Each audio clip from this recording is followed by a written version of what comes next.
So there, it seems that this kind of first step in uncovering beneficial ownership is seen as an annoyance.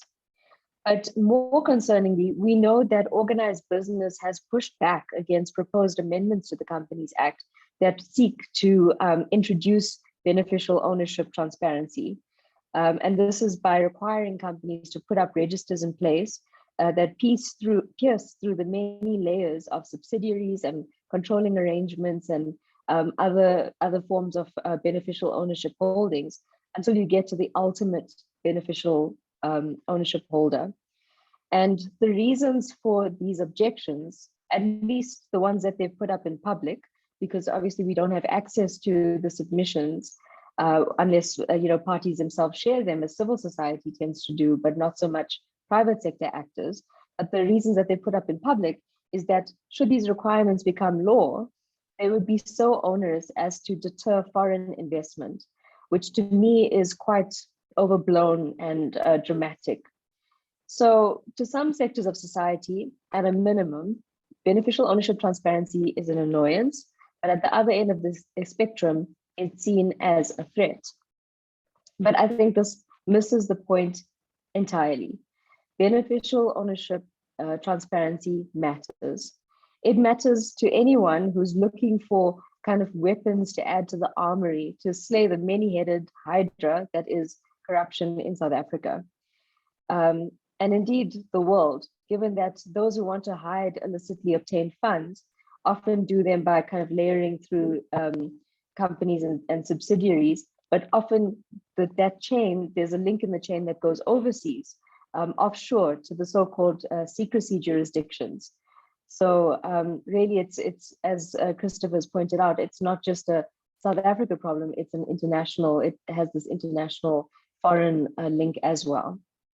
And this makes it so much harder to determine from where dark money originates and where it goes. The World Bank has reported that 70% of the biggest corruption cases between 1980 and 2010 involved anonymous companies. So beneficial ownership transparency is a very important part of the arsenal. When the law mandates disclosures of who owns, benefits from, or controls companies, the attractiveness of using companies and legal arrangements as a way to kind of obfuscate who is behind criminal activity is reduced. And those who want a vehicle for their illicit schemes and corrupt schemes are given fewer options to and fewer places for dark money to do its work in the shadows. A recent Transparency International publication provides examples from the United Kingdom and the European Union that illustrate how beneficial ownership transparency registers have been used to uncover crime, illicit financial flows, and corruption. And its focus was on the Open Lux investigations, which have shown how the rich from all over the world have used Luxembourg-based companies and have been offshoring their wealth in Luxembourg to continue doing business after being investigated for corruption and other crimes in their home countries. Because the investigations arose out of disclosures made in public records, as opposed to document leaks, as you could think of the Panama Papers or the FinCEN files. So it really was almost groundbreaking in that sense, because it relied on publicly available information, which is what we're calling for when we ask for beneficial ownership transparency. Someone may ask, well, what's the difference? We got the Panama Papers anyway, we've got the FinCEN files anyway, and isn't it the job of civil society and investigative journalists to actually do that work of digging and uncovering this information?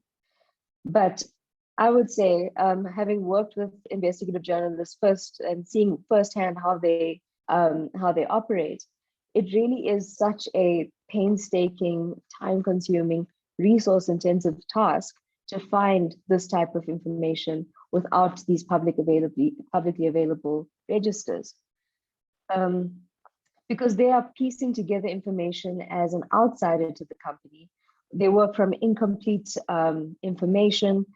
They have to work with these share registers, which I've described as sometimes difficult to get hold of.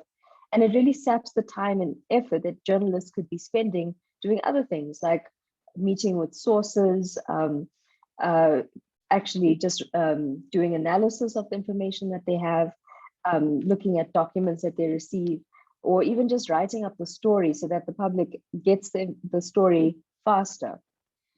So I would say give civil society and journalists beneficial ownership, transparency, and you'll see the number of stories about corruption and maladministration, public illicit financial flows, and misappropriation of public funds really just explode.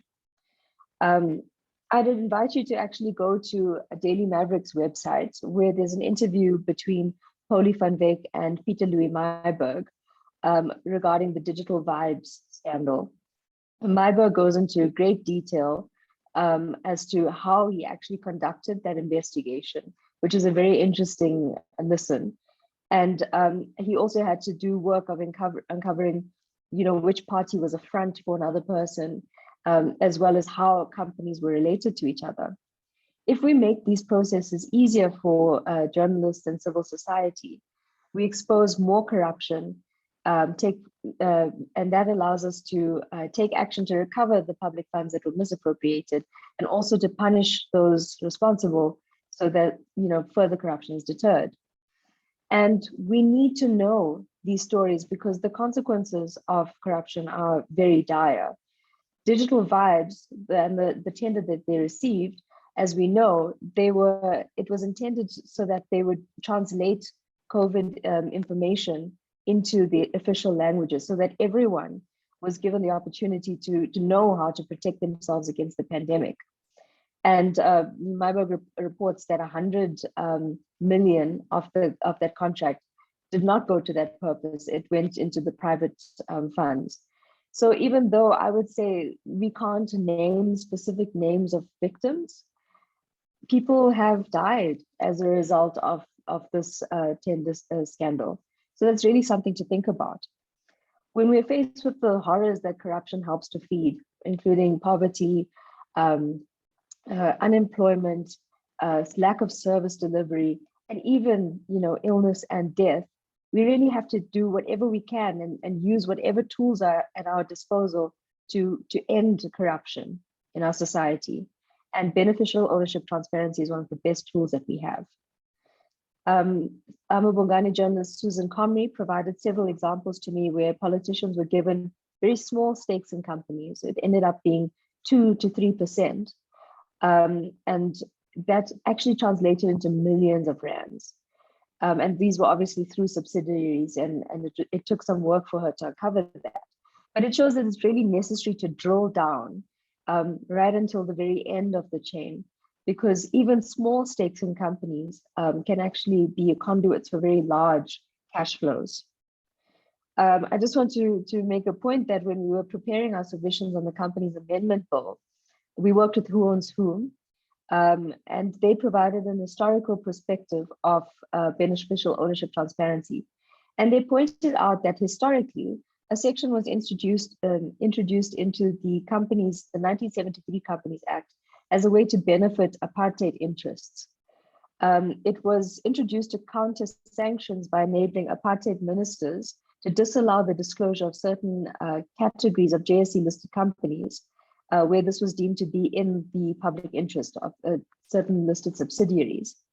And it was common knowledge that these subsidiaries were engaged in sanctions busting, and supplying goods and services to the apartheid government. And they reported that between 1988 and 1992, 900 subsidiaries of the JSE listed companies had disappeared. So clearly from that, secrecy benefits bad actors and not the public interest. And this really is the nub of why beneficial ownership transparency matters.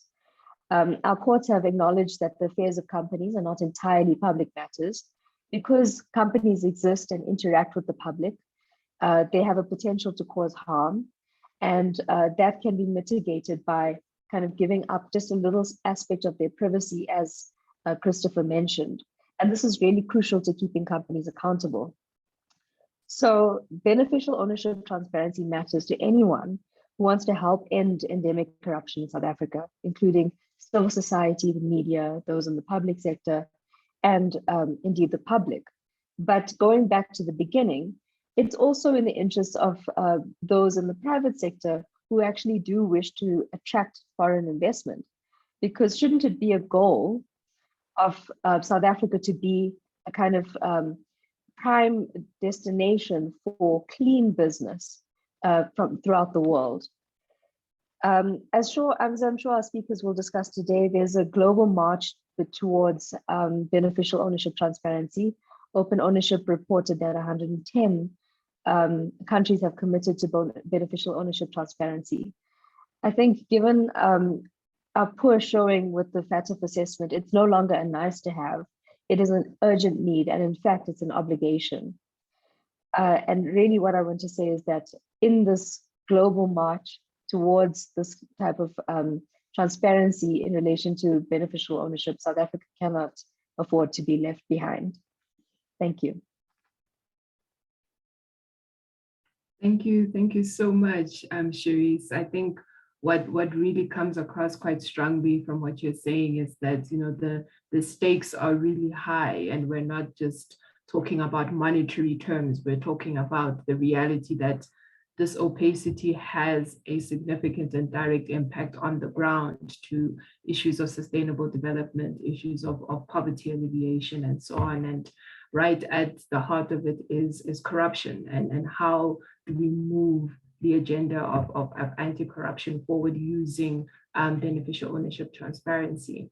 Thank you so much. And that segues quite beautifully into our next speaker, Maira Martini from Transparency International. Maira is the research and policy expert on corrupt money flows at the Transparency International Secretariat in Berlin. She leads the TI movement on illicit financial flows, anti-money laundering, and beneficial ownership transparency. She's the author of several TI reports on the issues, and she's also part of the Global Anti-Corruption Consortium, a groundbreaking partnership with investigative journalists from the Organized Crime and Corruption Reporting Project. She's also on steering groups of Open Ownership and Anti-Corruption Data Collective. Prior to that, Maira worked with the Anti-Corruption Help Desk and helped produce research briefs on anti-corruption and governance on a variety of issues and countries that have led to the establishment of TI's Anti-Corruption Experts Network. Maira's profession is as a lawyer, a certified anti-corruption laundering specialist, and holds a master's in public policy from Hertie School of Governance in Berlin. So over to you, Maira, to really discuss with us where the opportunities may lie in scaling up the anti-corruption efforts, and just briefly touching on the FATF bill amendments as well. Thanks, Maira. Thank you so much. It's really a pleasure to be here, and very interesting discussion so far. So I want, you mentioned with the previous speakers, we were going to take a step back. So I also want us to take a little step back to what was going on before the Financial Action Task Force decided to review the standards. And the situation was not looking very good. So in 2019, we at Transparency International did an analysis of how countries across the globe were implementing the FATF standards, so the previous standards before the revision on beneficial ownership transparency.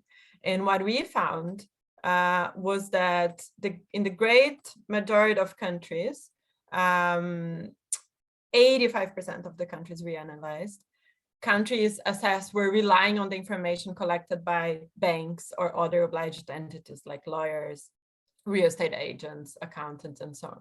What that means that a law enforcement authority, for example, when they want to know who is behind a company, they would need to know the bank where that company had an account, or a lawyer that was providing service to that company, and then request that information. If this was in another country, that meant also having to go through a process of mutual legal assistance requests, international cooperation, so on and so forth, which could delay in years just the access to that simple type of information. And basically what we found that in all these 85% of countries that were relying on banks and other obliged entities, in none of them competent authorities reported to the Financial Action Task Force that they had timely access to beneficial ownership information. So we dig a little bit deeper to try to understand what was behind that and why the great majority of countries were indeed relying on banks and so on.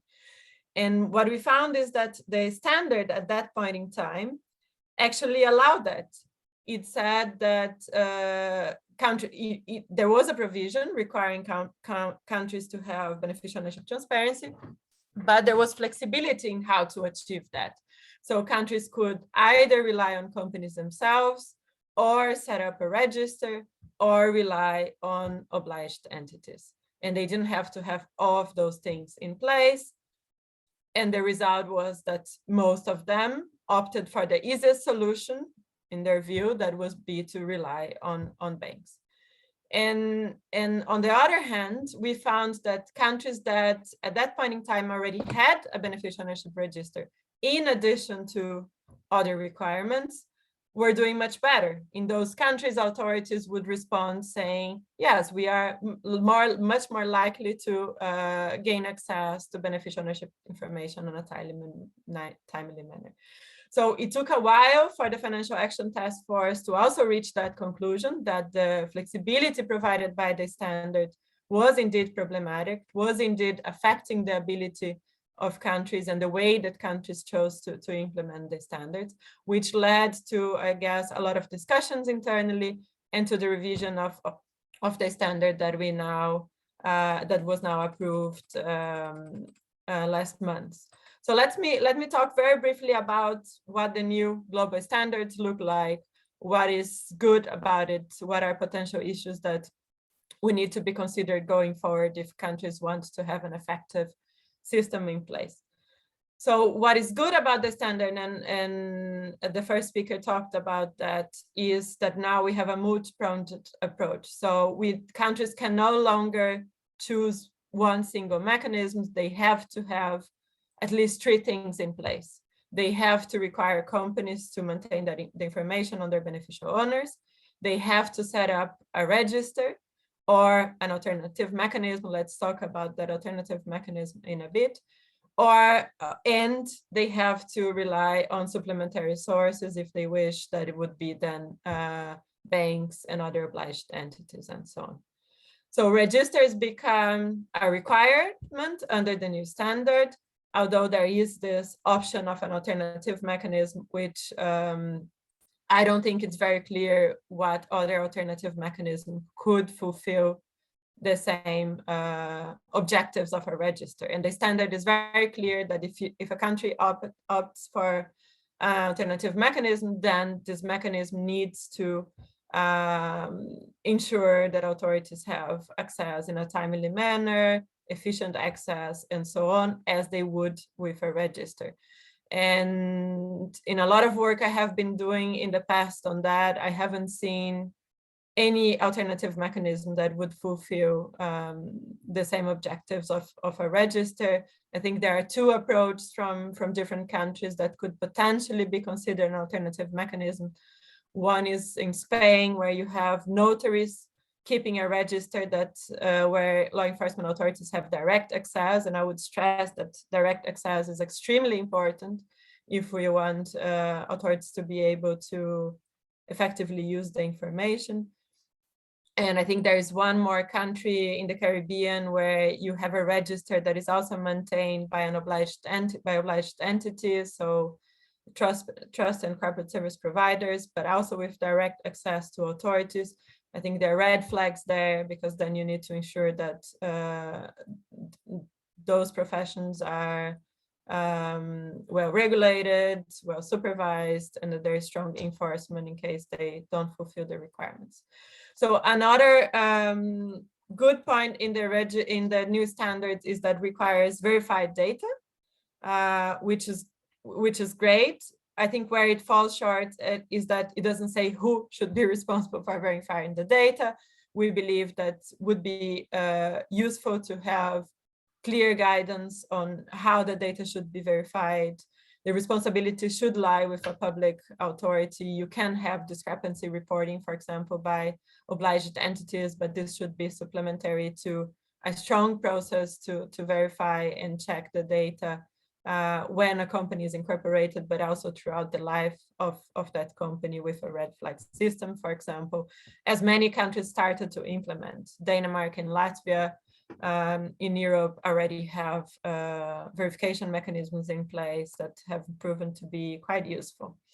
Then another interesting element is the access to beneficial ownership data by public procurement authorities.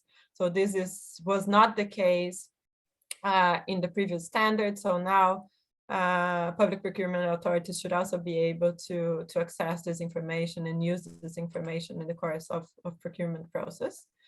I think another interesting element that speaks to what the previous speaker was talking about is around the controlling interest threshold. So when you're defining who a beneficial owner is, usually countries will use a threshold definition for defining what controlling interest is. So for example, if you own 25%, at least 25% of shares, you would be considered a beneficial owner of that company.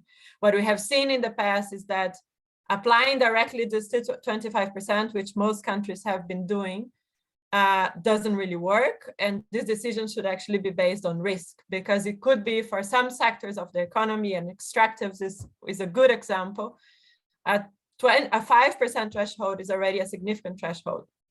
So we should lower that threshold or require disclosure of all of those.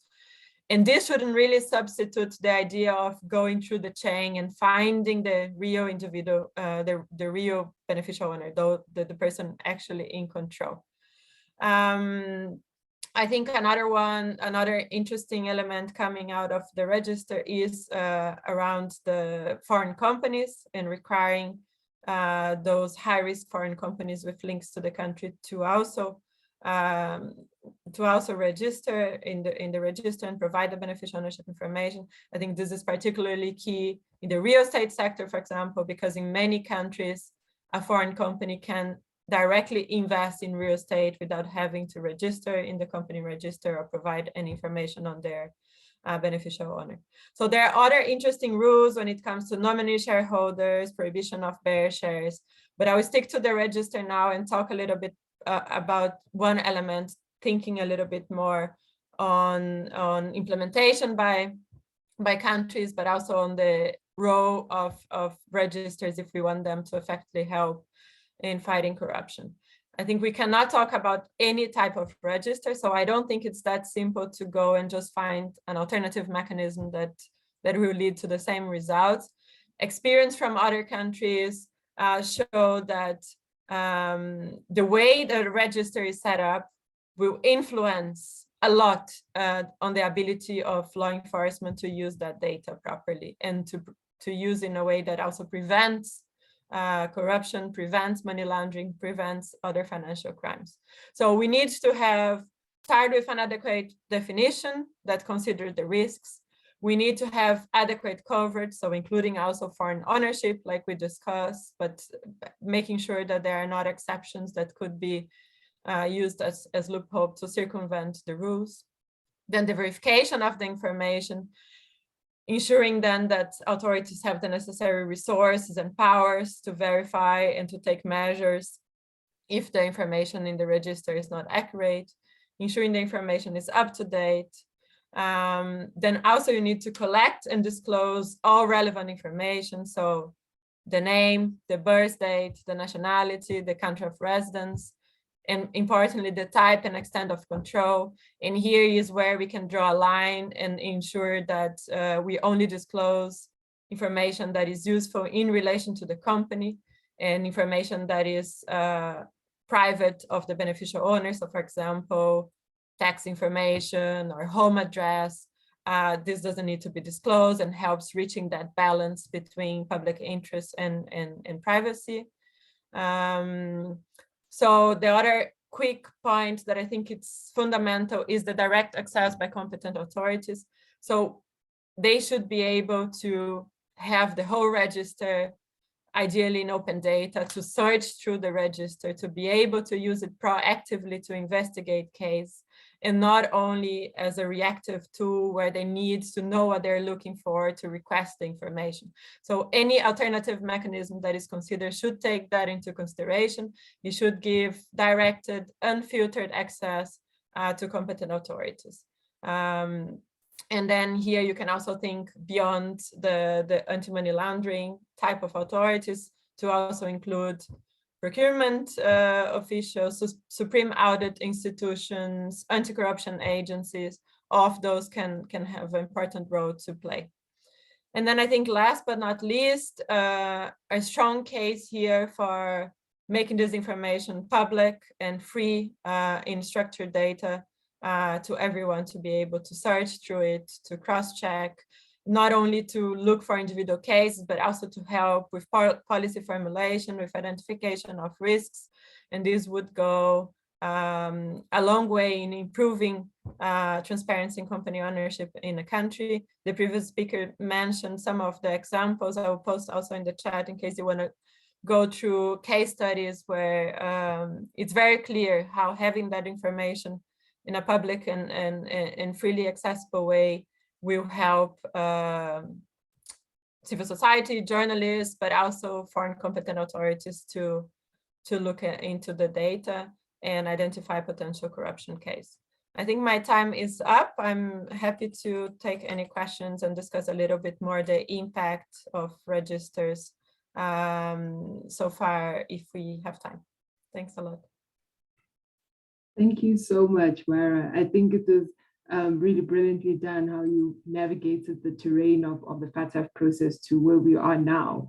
And what we can clearly see with the review vis-a-vis what was previously the case is that there's been sort of a change in narrative where there's a shifting of the dial, where governments are now seeing that it's not as big of a disincentive to put in place beneficial ownership reforms. So, and also, of course, taking into consideration the pragmatism and the practicality that comes with these reforms, and what will it take for a country to ensure that anti-corruption is high on the agenda and can be moved forward. I think quite closely to what you've mentioned, Maira, was the use of risk assessment and having a risk-based approach. And our next speaker, Joy in Dubai, is a research teaching associate at the University of Vienna School of Business and Economics. And she is the research lead on beneficial ownership, tax transparency, and corruption project. And she's really going to discuss and provide comparative research analysis on using a risk-based approach and using risk assessments in beneficial ownership transparency.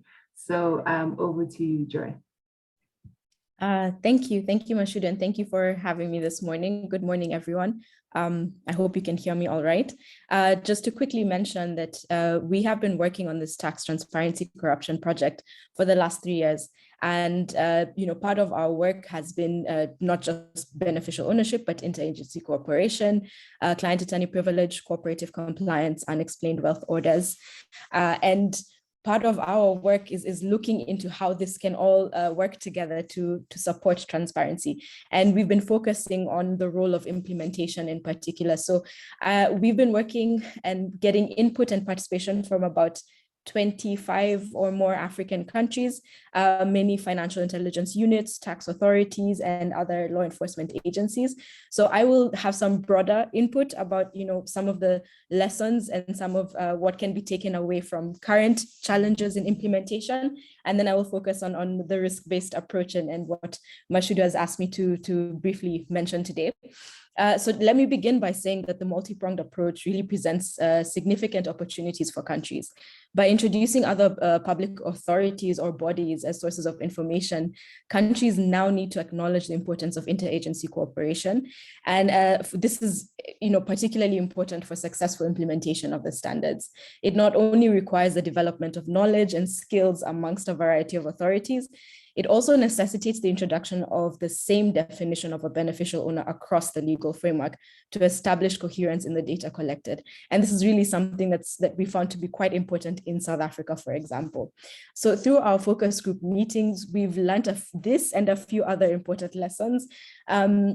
We've been able to identify that in some cases, for example, a tax authority may collect beneficial ownership information whilst there's no applicable standard or obligation to do so. And it means that most of the time, the information they do collect is incomplete or insufficient. So it's really not adequate as a source.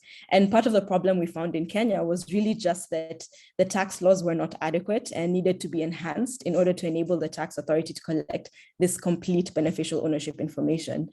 As I've already mentioned, the amendment of Recommendation 24 really is an opportunity to encourage interagency cooperation or the whole of government approach. Since public authorities, regulators, stock exchanges, financial institutions, and designated non-financial businesses and professionals or DNFBPs have been identified as sources of BO information, it's imperative that beyond this coherent legal framework, the administrative practices of authorities are aligned to ensure that the information is provided, one, in a timely manner, two, using a standardized format, and three, that officials are actually ensuring that it is adequate. Most important, I think, is that cooperation should facilitate a shared understanding of how to identify the beneficial owner and what it means to be a beneficial owner. And of course, this is even more important when we're talking about the concept of effective control. So we found that in Kenya, a shared understanding is extremely fundamental across the board. So one of the experiences we had from the Kenyan Tax Authority, they found that without this shared understanding, where they receive requests for exchange of information that include a request for beneficial ownership information, oftentimes they then send or forward the request to a financial institution, and they find that what is shared is actually just legal information. It's not the beneficial ownership information. So really the financial institution doesn't have an understanding of what is meant by beneficial owner. And this kind of leads to a trail of inadequate information across the board. So a shared understanding is extremely important. So this multi-pronged approach and the emphasis on this multi-pronged approach is really an opportunity to ensure that not just the competent authorities, not just the authorities assigned to collect information, but also the accountable institutions understand what kind of information they are supposed to collect as it pertains to beneficial ownership. In addition to that, and I think Christopher really did mention this issue of interconnectedness, multiple registries or sources need to be linked. They need to be interoperable, and they should be capable of providing access to investigating authorities, FIUs, tax authorities, anti-corruption authorities, or any other law enforcement agency. Interconnectedness or between multiple registries or just multiple sources can support a more efficient investigation process. And I think it's important that this is really viewed as a primary objective of having adequate information and access, is that it supports the efficient investigation process, it enables verification, and it can provide authorities with the ability to use shared technology to monitor and analyze the data. And technology is a topic that we're currently exploring as well. So happy to invite people to also participate in our focus group. Cooperation between authorities and reporting institutions is a key of informing risk identification. So the application of this risk-based approach that we've been mentioning throughout this discussion requires the support of institutions operating in other sectors who have the expertise and the regular interaction with those customers, countries, products, services, contracts, and so on. So really, risk assessment is also a question of expertise, and not just one authority can hold all of this expertise, and it's important to be able to recognize that. A risk-based approach enables authorities to prioritize the data that should be checked and any enforcement or sanctioning that might be required. Since authorities are expected to deal with a high volume of data, it's very important that a risk-based approach is adopted to evaluate that data. This can be as simple as focusing on the highest risk sectors, the individuals or the entities that have won maybe a public procurement contract, or as complex as monitoring entities that are opened and wound down within a short period of time. Since the multiple-pronged approach should provide competent authorities with access to more comparable data, it can be used for verification purposes. I think I've already mentioned this, and you can also use this to monitor and match all the sources of information. And this, of course, requires the linking of data. It will also require the use of technology and the application of the risk-based approach to alert authorities about the most concerning discrepancies. So I think at EITI have really emphasized on this red flag approach, which is very useful to authorities to see where the inadequacies in data arise and to focus their capacity on those inadequacies. Through our focus group, we've had the opportunity to review the use of various status from the beginning of adopting the legal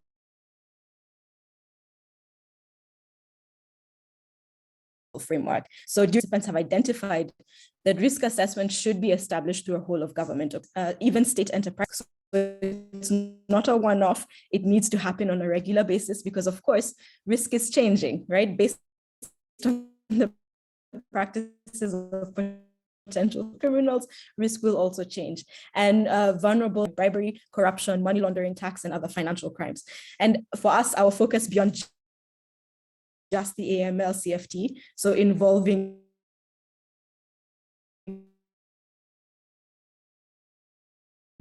taxation as well, recognizes, first of all, the fundamental link between AML CFT and taxation crimes, and even tax avoidance, because oftentimes one type of crime can indicate the existence of another.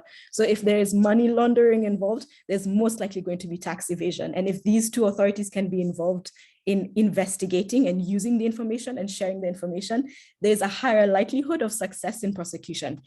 Some FIUs have already begun to introduce risk assessment. It can really pay off if you take it up from the beginning. So if you are easing the capacity constraint. For example, we had the opportunity to discuss this with the FIU in Ghana, and they've been implementing a risk-based approach to requiring the reporting of beneficial ownership information since having introduced their registry. And they've taken a sector-based approach, and they've identified so far that the most risky or the highest risk sectors are the extractives and the financial sectors.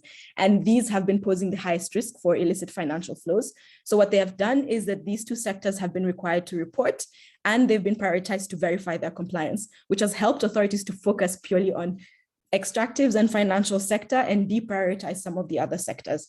Actually, what they have is a list of about 5 sectors. So alongside these and financial sector. So how should authorities identify risks? It should be systematic, it should be proactive. They should focus on key areas, major risks to compliance, major risky entities, sectors, or even accountable institutions, as I've mentioned. Most importantly, there should be a consistent approach to the treatment of risk. Risk should be assessed in relation to the types of activities or customers, countries or geographic areas. And I think that's very key to the concept of the foreign legal person and how to evaluate the foreign legal person, products, services, transactions, or delivery channels. So you also must look at it as the value chain, so to speak. So we've also had this opportunity to learn from South Africa's experience of applying the risk-based approach. And we've had Christopher and some of his colleagues also presenting during our focus groups. And we've been able to find that the risk management and compliance program, or the YCMP for short, has been very foundational to the overall AML-CFT framework. So whilst regular monitoring of legal persons or arrangements occurs, lower risk groups are monitored less often and less information is collected from them. And this is very important to freeing up the capacity to monitor the higher risks. Overall, there's a lot to be learned from the ongoing experiences of countries to inform future implementation of the updated standard. And it's particularly important because the amendment of Recommendation 24 is really a response to the implementation challenges that countries have been facing. So it's a topic we'll be discussing further through our focus group on beneficial ownership. And I'd like to extend an invitation to this group. We have an upcoming session on the 13th of April at 1 p.m. Central European Time, and we'll be hosting the former Executive Secretary of FATF, David Lewis, to discuss the amendment. So I'd be happy to forward this email through you, Mashudu, or through Karabo as well. Thank you. Thank you so much, Joy. And we will definitely be sharing that invite. I think we need to take some of these conversations to that level and share those insights. Conversations to that level and share those insights. I'm going to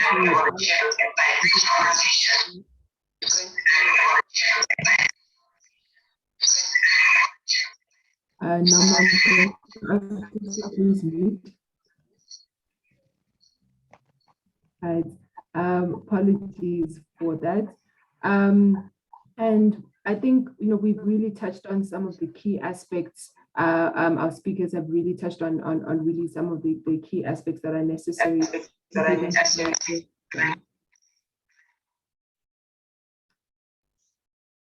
In ensuring that the anti-corruption as well as the transparency agenda is high on for government, for business, as well as for civil society.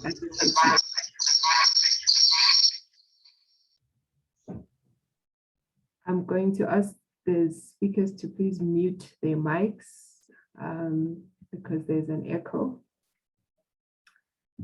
And I think we're at a point where we need to sort of pull all those moving parts together and really try and see where the way forward can lie, and where we can, as a country, to where the strengthening of beneficial ownership implementation can take place in South Africa. And for that, I'm going to hand over to the Director of Country Programs at Open Ownership, Karabo. Thanks, Karabo. Thank you so much, Mashudu. And I think this has been a really rich discussion. I think given that you've got such a short amount of time, I think I want to focus the final inputs on the way that Open Ownership thinks about implementation based on our work going back, I think, about 5 years now. And I think it consolidates a lot of the thinking that has come through in this conversation in terms of what does good look like when implementing beneficial ownership reforms. And to say, I think the reforms and the revisions to the FATF standard are welcome revisions. I think there's a sense of change happens really slowly at times and happens all at once. And I think there's some really good ingredients when it comes to kinds of reforms that have been made through the FATF standard. But as with any international standard, any international requirement, one, it represents a standard which is only really realized fully, the benefits of only realized fully when the implementation of it is done well. But then also secondly, it is a global standard. And so it represents not so much what ultimately good looks like, but it represents what sort of a minimum consensus standard looks like.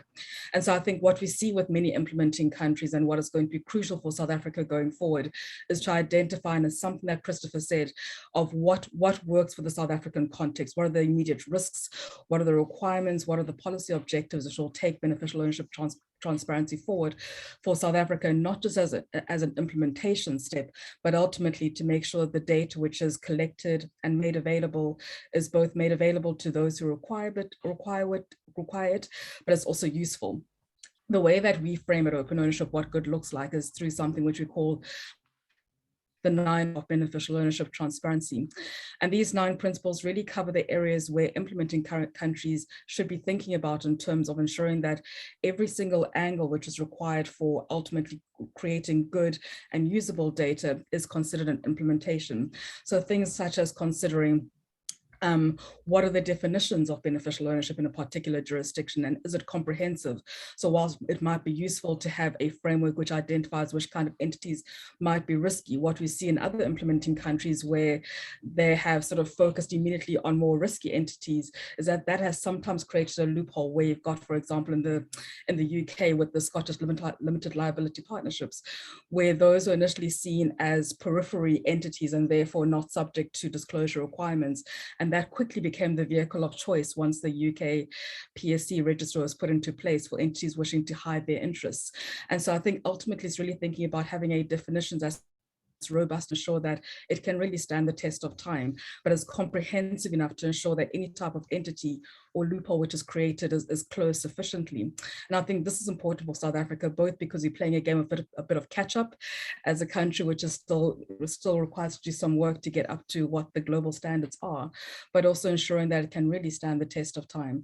The second element, which Christopher and a number of other speakers touched on, is important of harmonization across the different legal frameworks when it comes to beneficial ownership, to ensure that not only are the reporting requirements consistent across the different registries, but to ensure that the data which is collected can be structured in a way that allows that data to be shared, but can also be used for analysis. Another thing that came through quite fundamentally is sort of this, what is often sort of the discussion point about whether or not beneficial ownership data should be made publicly available beyond just competent authorities, or now the FATF requirement to public authorities. And I think what we've seen from implementing countries is that there's a strong trend to increasing number of jurisdictions going the public route. And public doesn't necessarily mean that there are unnecessary risks which are introduced, but simply sort of underscores the importance of the public interest value of beneficial ownership data.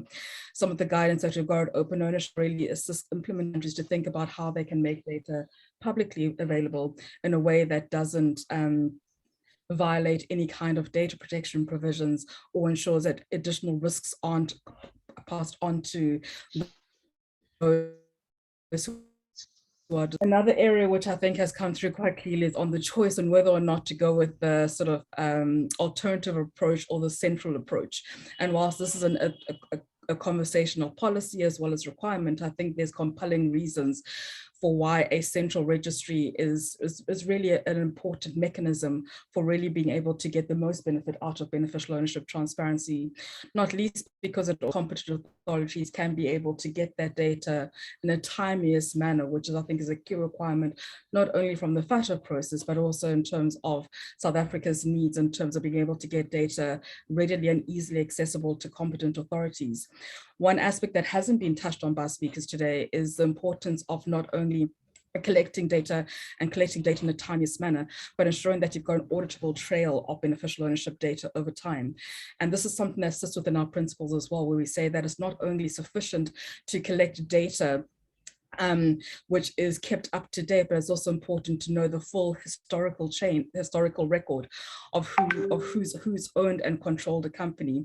And this is important, particularly for investigative, be it for law enforcement, to really understand the history of a company, or it might be important, for instance, in procurement processes, to really understand whether or not the person who was behind the company at the point of making the bid is the same, ultimately be deriving the benefits from the company once that contract is awarded to a particular entity.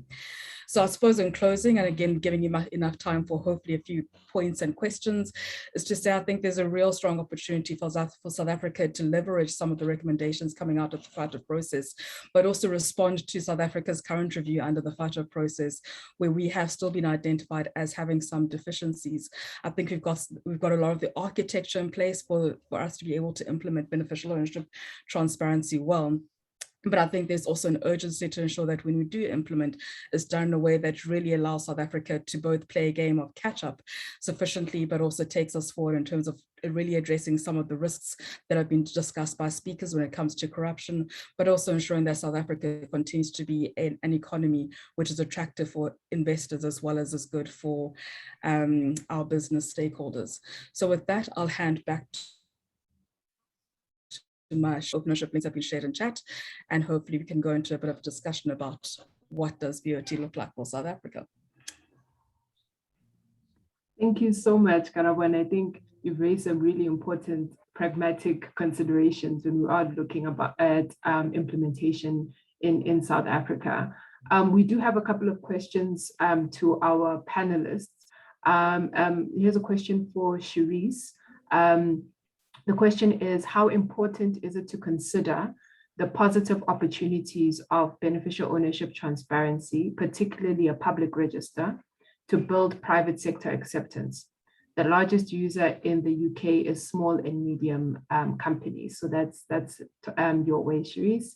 And then there's another question that says, how realistic do you think it is in the medium term for the quality of BO data in a register to be sufficient for FIs and DNFABs to be able to rely on the BO regime for requirement 10 purposes? I think that can go to either Maira or even Christopher. That's a question from Tim. Perhaps let's start with Cherese. How important is it to consider positive opportunities of a public register? Yeah, thank you so much, Michael, for that question. I think it's extremely important. And I'd be very interested to know a little bit more about the context of the small and medium companies relying on the register more. But maybe that is something that us as civil society needs to look at a little bit more closely, because my view is that we will not achieve what we need to in terms of getting beneficial ownership transparency as a reality if we don't have all stakeholders on board. And I think the best way to kind of get everybody to the table and see that this is of benefit, and this is what I try to bring out in my presentation, is that it's not just, it's not oppositional. It shouldn't be seen as a confrontation between a private sector who wants to keep their information secret or that don't want to undertake onerous reporting or responsibilities, and those who want that information to be public, like law enforcement or anti-corruption institutions, civil society, journalists. It's not oppositional forces. I think we definitely can find benefits for everyone. And that is definitely, as civil society, when we make submissions on legislation, it's very important to consider that as well, because I think when you're talking to decision makers, legislators, if you can really show that benefit, it takes you so much further in the process. So thank you for that comment, and I agree it's very important. Thanks so much, Cherese. Maira, there's a question from Tim Law. I don't know if you have access to it, but essentially, how realistic do we think it is in the medium term for the quality of BO data, particularly looking at requirement 10 purposes? Yeah, no, that's a tough question. I don't know how realistic it will be. I don't know whether registers will completely substitute the checks that financial institutions need to conduct. I think certainly they will help making sure that you're going in the right direction, but I still think that recommendation 10 to recommendation 10, financial institutions and obliged entities will still have to undertake some checks. But I think we are going in the right direction of at least ensuring better quality of data in the registers. So we have the FATF standards, but I think more concretely in the European Union, there is currently a package that is being discussed by the European Parliament. And there is a very concrete rule on verification, and it will require registry authorities themselves to undertake checks and ensure that countries will have to resource these authorities, empower these authorities, and so on. So it could be that it's moving in that direction, that we'll have better quality.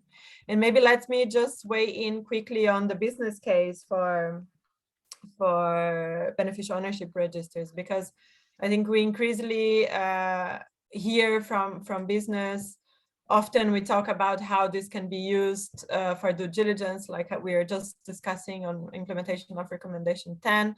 But I think the use of beneficial ownership registers by the private sector can go beyond that. And certainly it has room for example, prevention of fraud, assessment of potential investment. So when someone wants to invest in a particular sector, So it could be used also to assess the risks and understand better supply chain, for example. It certainly brings a competitive advantage if we're talking about public procurement process and so on. So I think there is a broad use for the private sector, and in places where private sector have access to the register, we already see, as you said, in the UK, that the information is being used. Thanks so much, Maira. I think it is a really good question. It's a very interesting one, especially if you're thinking of, looking at the various avenues that can be used within the FATF process to advance the anti-corruption agenda. I will give, I think, a minute to all our speakers as the final parting shot. I think we'll start with you, Christopher, followed by Cherese, and then Maira and Joy.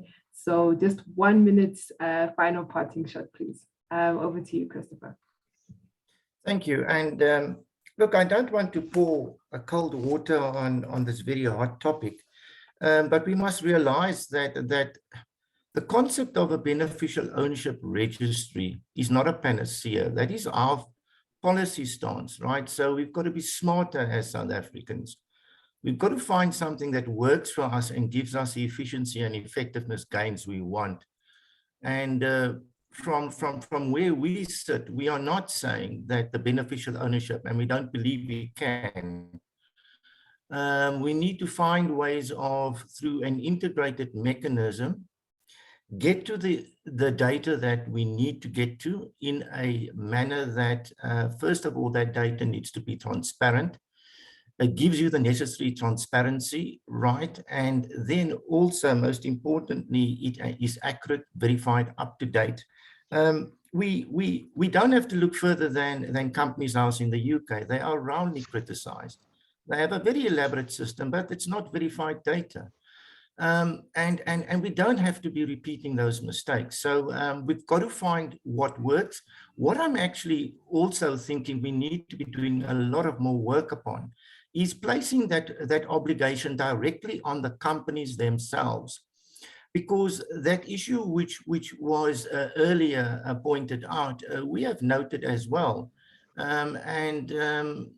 The companies themselves are not open, and they are doing a lot of dances and hiding behind pillars when it comes to them clearly making available information of a beneficial ownership nature, which currently should be available. And if they don't have it, at least they need to have accurate shareholder information and up-to-date shareholder information, which should be publicly accessible. So we are just cautious about seeming to pack all our bets on a registry approach. We want to be more smarter and nuanced and integrated. And we do believe the data needs to be cross-checked across various data points. And in particular, we are strongly of the view that there needs to be a functional approach to this. And what do I mean by that? Where is the information functionally residing? It's not just beneficial ownership. We want to see beneficial ownership transparency in the deeds registry, immovable property, so that when you register a property, you don't just register the nominal name on the title deed or the name, you also actually have an obligation to disclose.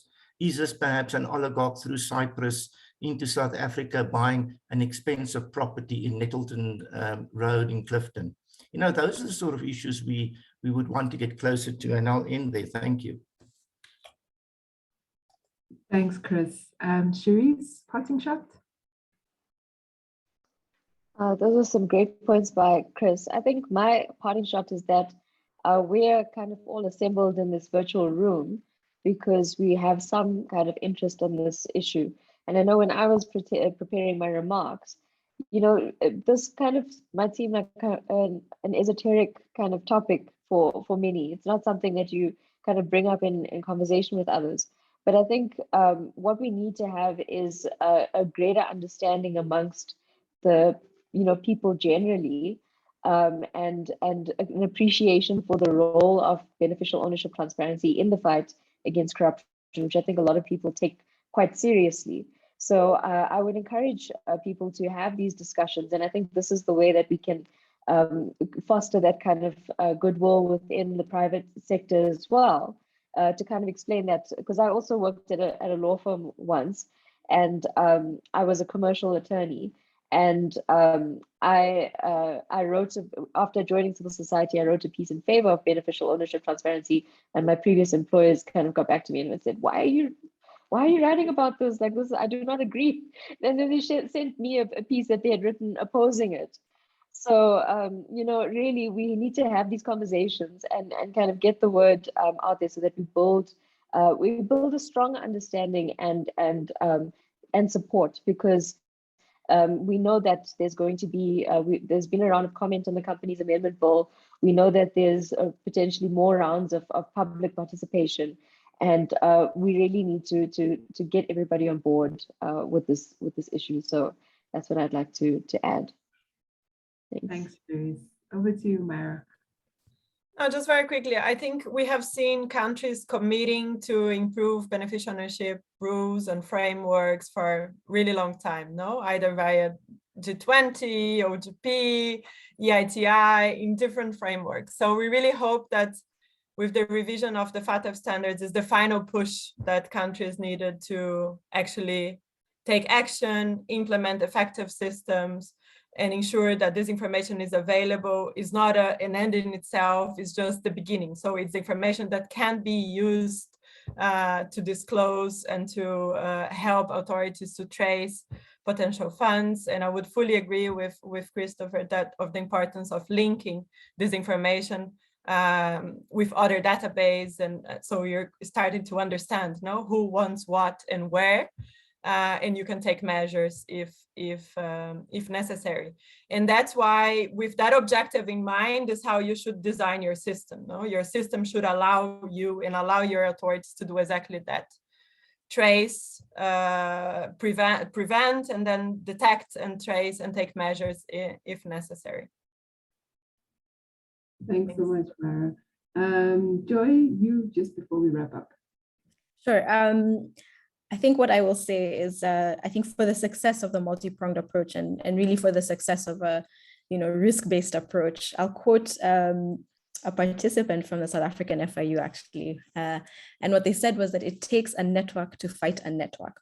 And if we recognize that it takes a network, we know that cooperation is important. We know that a shared understanding is important, and a shared approach to implementing the legal framework and to collecting the information and evaluating that information is also extremely important. So regardless of the old or the new standards, it's very important that authorities are working together, communicating and sharing the information that they hold. Thank you. Thanks so much, Joy. And I think that's the pivotal point, and our take home should exactly be that, the shared understanding and acknowledging that shared insights and working together collaboratively within government itself, but also with stakeholders in civil society and government and private sector is going to allow for a more seamless and effective implementation process. I'm going to hand over to Namakubu from Open Ownership for wrapping up.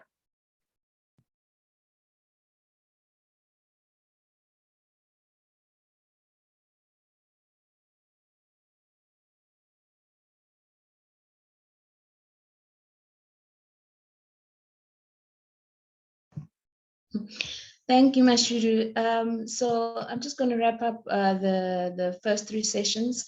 You highlighted that the purpose of this webinar was to critically engage with the new global norm in light of the review of the recommendation 24 on FATF.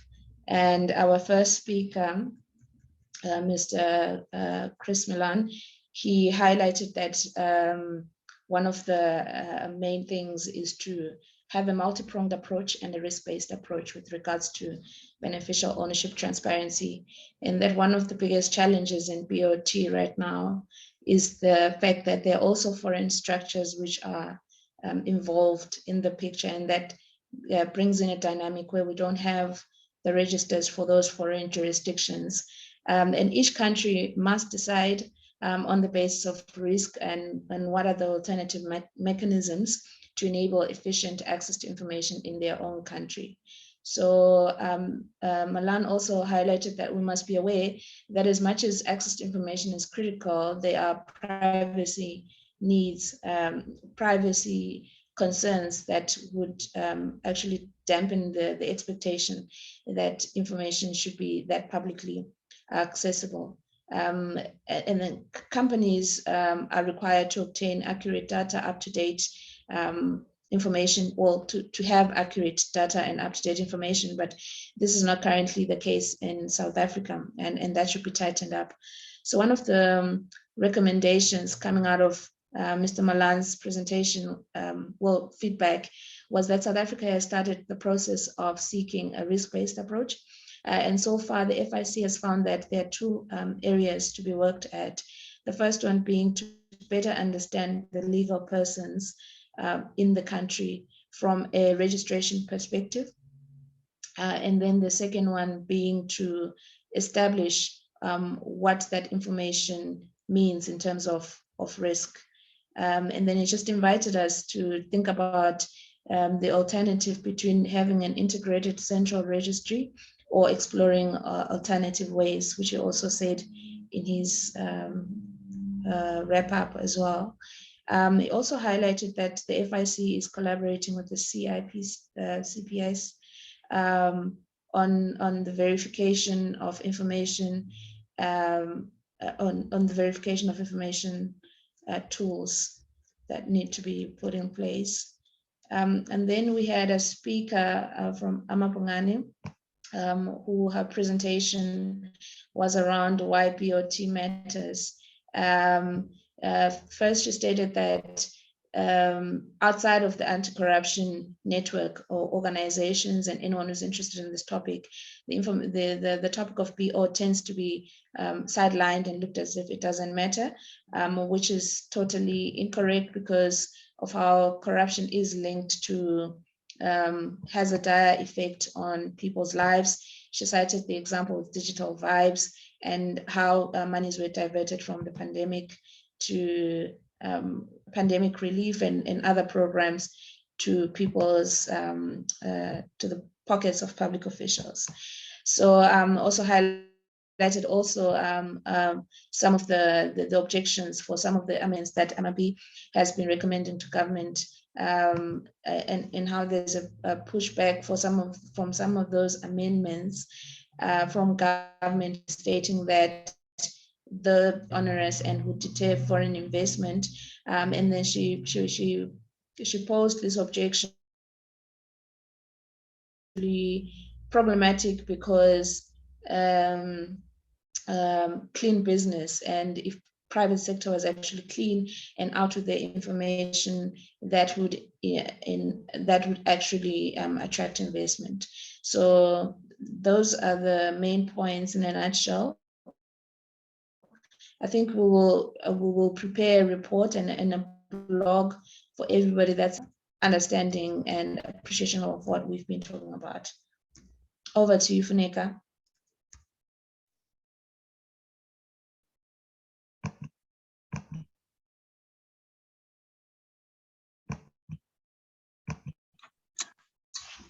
Good morning to everybody. I'll be focusing on, give me 1 second. I'll be focusing on the discussion by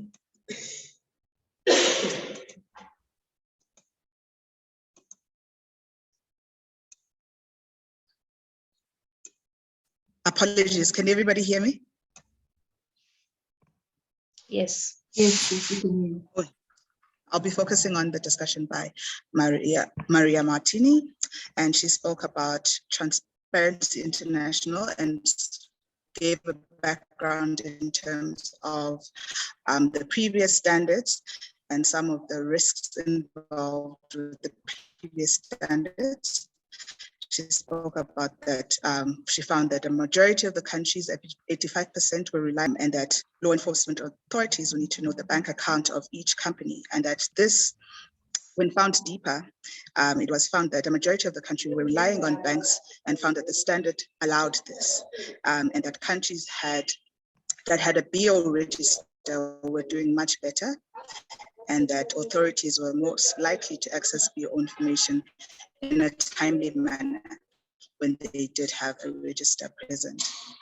And FATF realized that the flexibility in these standards was problematic, which led to discussions and revision. She spoke about the positive aspects of the revision, that now we have a multi-pronged approach, and that countries have at least to focus on 3 aspects, and that countries have to have a register, first of all, and that Maira recommended that the alternative mechanism was not clear, and this would, and that countries can rely on supplementary sources such as banks as well. She also focused on the role of registers. Experience from other countries shows that the way a register is set up will influence ability for law enforcement to use the data properly, and that adequate definition is important. Verification of information is important as well.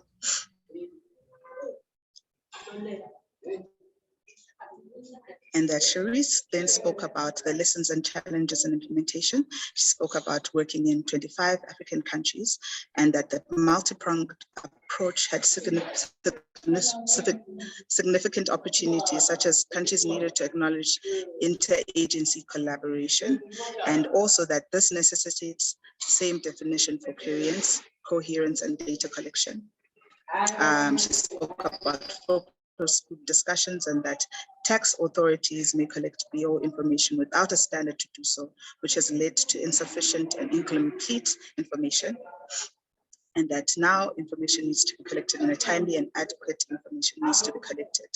She also found that in Kenya, the laws were not, the tax laws in particular, were not adequate. Also found that in Kenya, shared understanding is quite fundamental, and that interconnected information between multiple sources needs to be the primary objective going forward in order to support investigations, as well as the importance of shared technology amongst authorities, and that cooperation is key, one of the key aspects of a risk-based approach. She also spoke about how in South Africa, risk management has been foundational.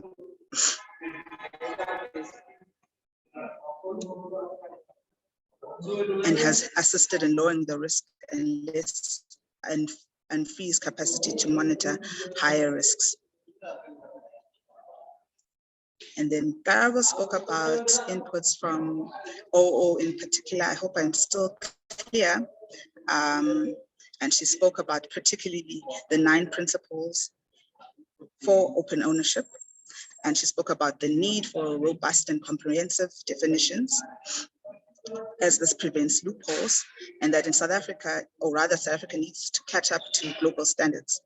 Secondly, she spoke about the harmonization of the legal framework and the need for consistency, as well as publicly available data to increase the importance of public interest value for BO data. Fourthly, she spoke about the alternative, or rather the choice with alternative or central approaches